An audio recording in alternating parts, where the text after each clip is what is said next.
بسم الله الرحمن الرحیم نحمده ونصلی علی رسوله الکریم اما بعد السلام علیکم ورحمۃ اللہ وبرکاتہ۔ میری عزیز بہنوں، محرم یہ حرمت والا مہینہ ہے، برکت والا مہینہ ہے۔ اس ماہ کو بہت خاص اہمیت حاصل ہے۔ اس ماہ میں بڑے بڑے نبیوں کو ان کی آزمائشوں اور پریشانیوں سے نجات ملی ہے۔ اس کی ایک لمبی فہرست ہے جس کے لیے وقت درکار ہے۔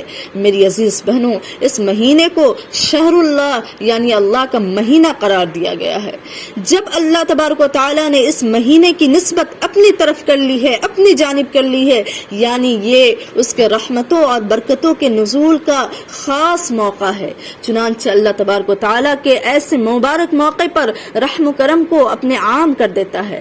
اللہ فرماتا ہے کہ اے بندہ، تو میری عطا دیکھنا چاہتا ہے، میرے فضل کو دیکھنا چاہتا ہے تو تو سن، اگر کوئی شخص پوری زندگی مجھ سے بغاوت میں گزار دے لیکن بڑھاپے کی اس حالت میں میرے پاس آئے جب منہ میں دانت نہیں ہو، پیٹ میں آنت نہیں ہو، کمر جھک گئی ہو، ہڈیاں کمزور ہو گئی ہو، آوازیں لڑکھڑانے لگی ہو، پھر بھی اگر میرے در پر آ کر کھڑا ہو جاتا ہے، مجھ سے سوال کرنے لگ جاتا ہے، مجھ سے مانگتا ہے تو میں اسے واپس نہیں کرتا ہوں، میں اسے لوٹاتا نہیں ہوں۔ میں اس سے یہ نہیں پوچھتا کہ جب تیرے جسم میں طاقت تھا، جب تیرے چہرے پہ حسن و جمال تھا، تب تو میرا باغی تھا، آج میرے در پہ کیوں آیا ہے، آج میرے در پہ کیوں کھڑا ہے، بلکہ میں اس وقت بھی اس کو خوشی کے ساتھ عطا کر دیتا ہوں۔ جب کوئی پوری زندگی بغاوت میں رب کریم سے گزار دے پھر بھی در پہ آ جائے تو اسے رب دھتکارتا نہیں ہے، اسے جانے کو نہیں کہتا، اسے خالی ہاتھ نہیں لوٹاتا ہے، تو پھر ہمیں رب کریم کیسے پریشانی کے عالم میں چھوڑ سکتا ہے۔ آج رزق کی وسعت کے لیے نہ جانے لوگ کس حد سے گزر جاتے ہیں۔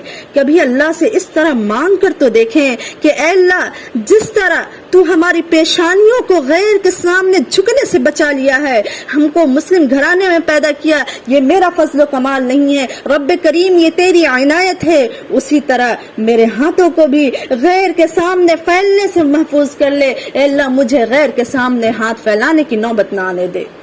اے رب کریم، ہم صحت میں آپ کے محتاج، رزق میں آپ کے محتاج، ہر حاجت میں آپ کے محتاج۔ اے رب کریم، ہر در کے ٹھکرائے ہوئے ہیں، اگر آپ نے بھی اپنے در سے ہمیں ٹھکرا دیا تو ہمارا کیا ہوگا؟ کون ہمیں پوچھے گا؟ کہاں ہم جائیں گے؟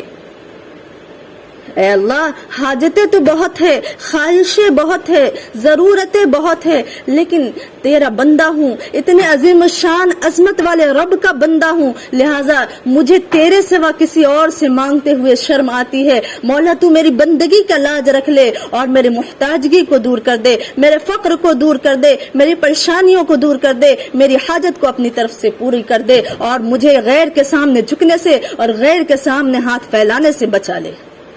اور بار بار اللہ کے سامنے یہ آیت پڑھتے رہیں، دعا مانگتے رہیں، اللہ لطیف بعبادہ یرزق من یشاء وہو القوی العزیز۔ اللہ لطیف بعبادہ یرزق من یشاء وہو القوی العزیز۔ اللہ اپنے بندوں کے ساتھ مہربان ہے، جس کو چاہتا ہے خوب رزق دیتا ہے اور وہ بہت زبردست طاقت والا ہے۔ چلتے پھرتے یہ کلمات پڑھتے رہیں، راتوں کو آنکھ کھل جائے پڑھتے رہیں، غرض جب بھی موقع ملے اس کلمات کو پڑھتے رہیں، قرآن کی اس آیت کو پڑھتے رہیں، پھر دیکھیں کہ اللہ کچھ ہی دنوں میں کیسے غیب سے رزق کا دروازہ کھولنا شروع کرتا ہے کہ اس کا آپ کو فہم و گمان بھی نہیں ہوگا۔